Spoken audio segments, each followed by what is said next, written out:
Hey, so in this free sample lesson, we're going to play with alliteration. And if you don't know what that is, we'll get to it in a minute. But first, I just want to tell you that our creative writing class meanders through a bunch of different linguistic literary skills. So we do a variety of imaginative exercises to kind of stretch our imaginations. We play with grammar. We do grammar games, which, believe it or not, can be fun and even quite funny at times. We play with a diverse variety of poetry, styles that are both modern and derive from ancient languages, even though we're working in English for the most part. And we write stories, again, in a variety of different styles and genres. And the goal is to really kind of stretch our linguistic capacities and, strengthen our language muscles, which in turn actually not just makes us better writers, but strengthens our thinking, because guess what? We think in language. Okay, so let's get right into this. All right, so as I said, today we're going to play with alliteration. And if you're not sure what that is, here's a brief example.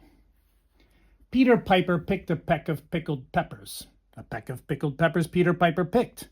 If Peter Piper picked a peck of pickled peppers, where's the peck of pickled peppers Peter Piper picked? I'm sure most, if not all of you, have heard this tongue twister before. What makes it alliterative? Well, it's that most of the words in this little short tongue twister start with the same sound, which is P. Peter Piper picked a peck of pickled peppers. In brief, that's what alliteration is. Starting two or more words in the same sentence or statement with the same sound. Now, alliteration has a very rich history in English, being one of the Germanic languages as it is, and it has ancient roots. Going back hundreds and even thousands of years, epic stories and poems were written in alliterative form in Germanic languages like Old English, Old Norse, Old Gothic, Old Frankish, Old Saxon, Old Frisian, etc. I'm not going to go into the rich history of alliteration in these languages, nor the mysteries of breathing, speaking, and heartbeat that the ancient Germanic people understood and coded into their poems and stories. You'll have to join the class if you're interested in that kind of depth and how to structure your alliterative poems accordingly. However, for this sample lesson, we're going to play with alliteration. And here is an example from a poem called A Talk with a Stalk. I spoke with a withered stalk this frosty afternoon and asked, "How do you do?" He replied, "All summer long I sang with the birds, in breezes that brought butterflies and bees all about and a-buzzing. Everything sings in the summer, even the oaks and the ash trees, even the apples in the orchards, fattening in the endless exuberance of sun's shine. Swell, we swell with jolly and joy in those gladful golden rays, while the warmth of the south wind weaves webs of bliss between us. But then the winds change and chill. The north wind knocks like a grey and stern grandfather. Don't be fooled by his frail frame.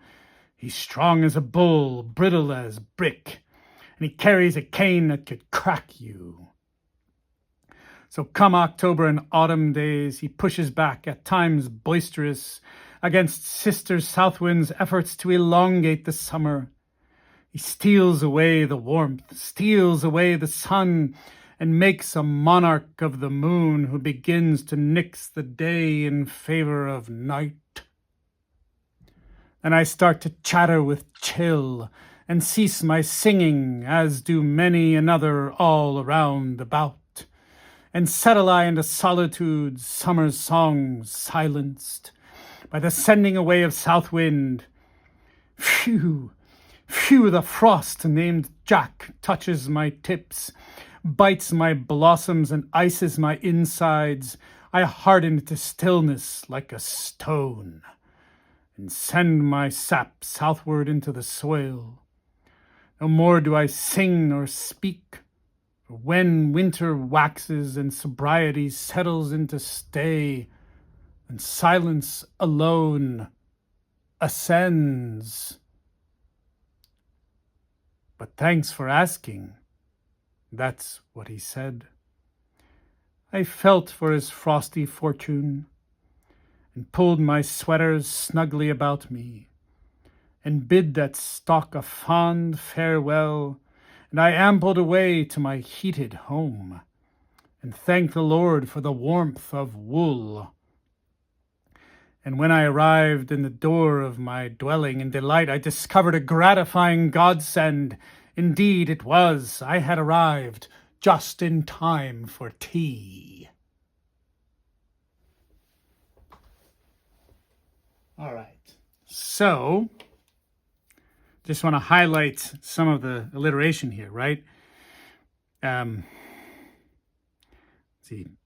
Summer sang, breezes brought, butterflies, bees all about. Sometimes it's the second syllable. Usually it's the beginning of the word, but sometimes the second syllable if it's the accent. About, right? Bees all about, and a buzzing, right? Everything sings in the summer. These are all consonants, but you can also use vowels. Even oaks, ash trees, even apples, orchards, endless exuberance, okay, suns shine, swell, swell, jolly, joy, gladful, golden, while, warmth, wind, weaves webs, bliss between, okay? Now, it takes time to build up to writing a poem like that. I'm sure some of you, maybe many of you, could already do such a thing. However, just to get the juices flowing, today we're going to play with a short exercise I call alliterative kaleidoscope. The way this works is I give you a word, and you have to write an alliterative sentence or phrase with it. Now, it doesn't necessarily have to make sense, although it's best if you can make sense with it. The point here is to play with alliteration. Here are some examples. Wood. Willie the woodstacker waited a while Willie the woodstacker waited a while until Wilma the woodchuck waddled away. Doesn't necessarily make a whole lot of sense unless you're writing a children's book, I suppose. Cake. Carry. Craft a cake, cut it, and carry it to Carl, who's crazy for your culinary creations. Goat. Give me a goat and I'll give you a gift of grain or a gizmo made of glittering gold. Icicle. Isn't it interesting how icicles grow inch by inch away from the awning? You know what? That should be a question mark, Mr. Andrea. It's a question. Airplane. Airplanes always awe me when on every occasion they arise to the air. Maybe I should say into the air. Anyway. Yeah. So. Here is your word. I want you to play with this, okay? Your word is tree. Go ahead and pause the video and write an alliterative statement. You could even do a little tongue twister or a poem if you like with tree, and then I'll do one. Go ahead and pause and do that now.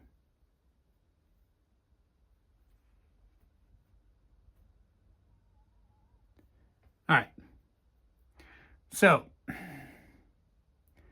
if you find yourself struggling, you can make a word cloud. This is just like a brainstorm. Any and all words related to tree. They don't necessarily have to alliterate with tree. They could start with other sounds, but even that way, it helps get the juices flowing. So obviously we have tree, maybe even tulip, even though it's a flower, there is something called a tulip tree. So that could be part of your alliteration. Let's see, tree top. Let's see, what else? Leaves, right? Acorns. Let's see. How about time? Trees grow over time. Maybe they have tales to tell. Tales to tell. You know, it really anything to do with it, right? Let's see. Roots.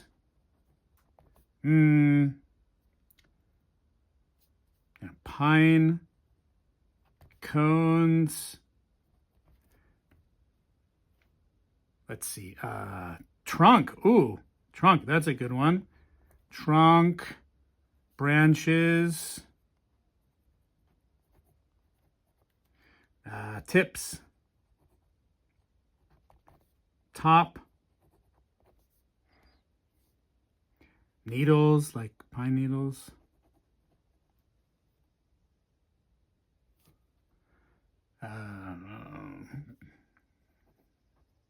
Growth, seed, sprout. And then you can think about, if you need more alliterative words, you can think about synonyms to these. We can also use something called a thesaurus.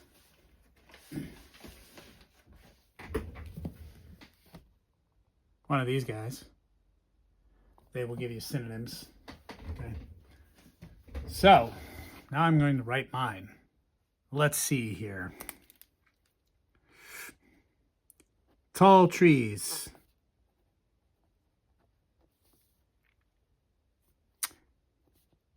Once tiny.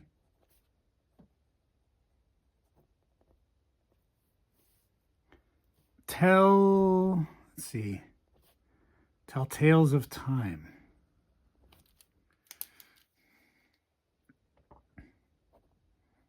Tell tales of time, which transforms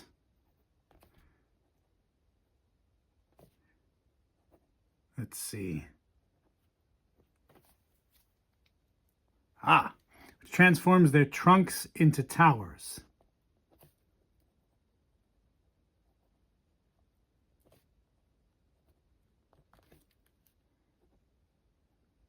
T is kind of a nice one to alliterate with because you can do a lot. Transforms their trunks into towers. Let's see. And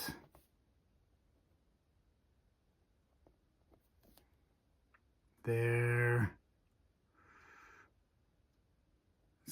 tips into treetops.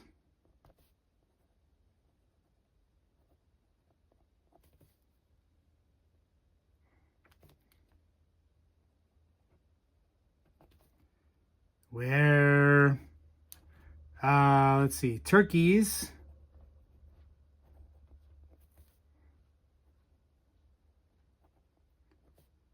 touch down, tarry,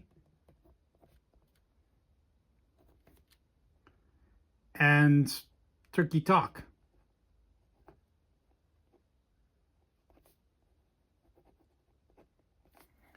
Tall trees, once tiny, tell tales of time, which transforms their trunks into towers and their tips into treetops, where turkeys touch down, tarry, and turkey talk.